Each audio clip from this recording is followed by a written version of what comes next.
So si Mark at Bernadette, kumusta po kayo? Narito kayo ngayon dahil, bakit nga ba kayo narito?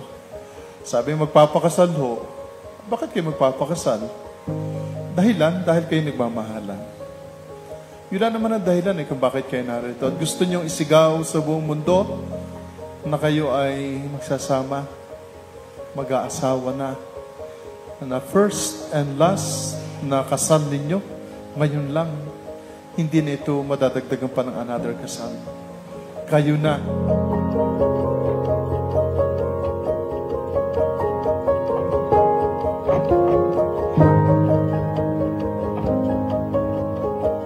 Kayo ay pinili ng Diyos sa isa't isa at ang Diyos ay magiging tapat sa inyo magpasawalang hanggan. Baby, we should come back down. I always signal you when I'm feeling low. I always think of you. Bernadette, bukod ba sa iyong loob ay iyong pagparito o pangamakis ng dibdib, si Mark na iyong pagmamahalin at paglilingkuran habang buhay? Opo. I never meant to hurt you, don't you fall back down. At ikaw, Mark, bukod ba sa iyong loob ay iyong pagparito upang makis ng dibdib, si Bernadette na iyong pagmamahalin at paglilingkuran habang buhay? Opo, Father. Baby, turn the lights on. I'm bleeding, I want you to show you what you're. And I'm calling, I'm falling asleep. Ito yung isang magandang saksi. Hindi lamang sa mga kaibigan nyo, kundi first and foremost sa inyong anak.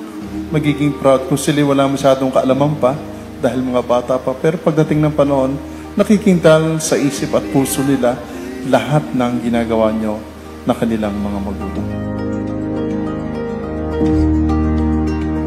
Baby, I will pay for you. Baby, we should come back down.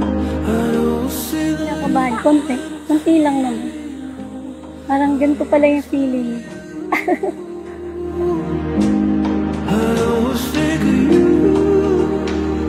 Kaya kumbaga ito isang malaki. Kung una, natutuwa ang Diyos sa ginawa niyong desisyon sa inyong buhay na gusto niyo ilagay sa tama.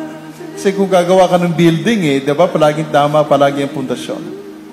At ito, kahit pa paano, hindi pa hunin lahat, itinama nyo ang dapat itama.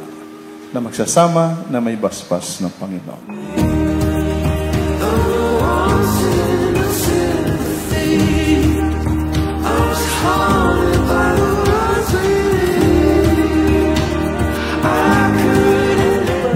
Sumasakay yung ka ba na maging asawa si Mark na narito ngayon, alinsunod sa batas at mga lituntunin ng ating banal na simbahan?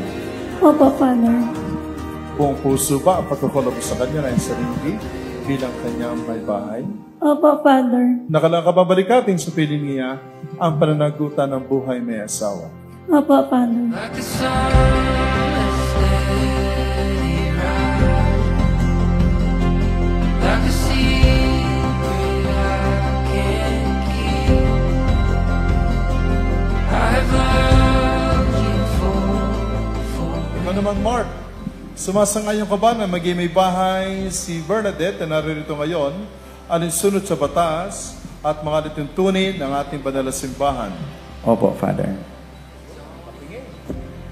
Buong puso ba ang pagkakulabos sa kanya na yung sarili bilang kanyang asawa?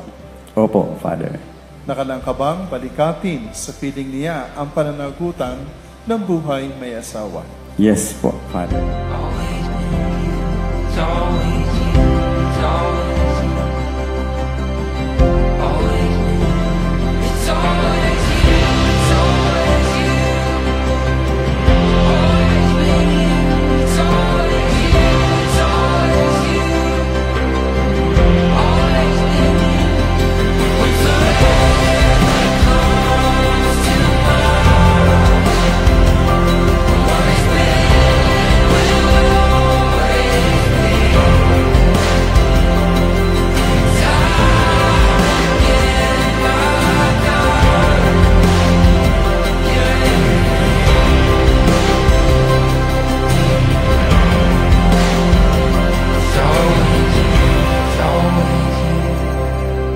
So Mark and Bernadette, good luck sa inyo. So ang hangad namin, tayong lahat lumigaya, no? Kahit mahirap, sapagkat naligaya tayo, sapagkat alam natin na hindi tayo pababayaan ng Diyos. Kailanman. Amen. Sana pag Sunday, palaging Diyos ang una. Sunday is always a family day. Magsisimba kayo. Sabay din sana kayo magdadasal. Yung mga simpleng gawain yan, kapag nakita ninyo mga anak, kumikintal talaga sa kanilang mga isa. And I'm falling for you.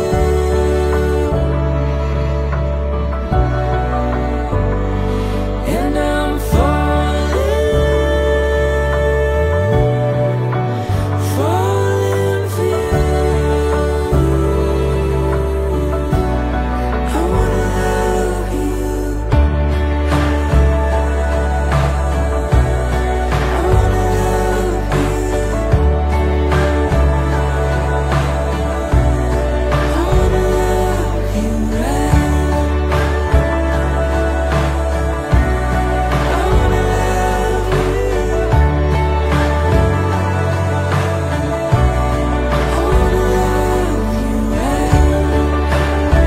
Bernadette, Mark, kailanman hindi kita pagkakaksilan. Isuot mo't pakaingatan ng sinsina ito. na siyang tanda ng ating pag-ibig at katapatan. Sa ngalan ng Ama, ng Anak, Ang Espiritu Santo. Amen. Through the darkest days.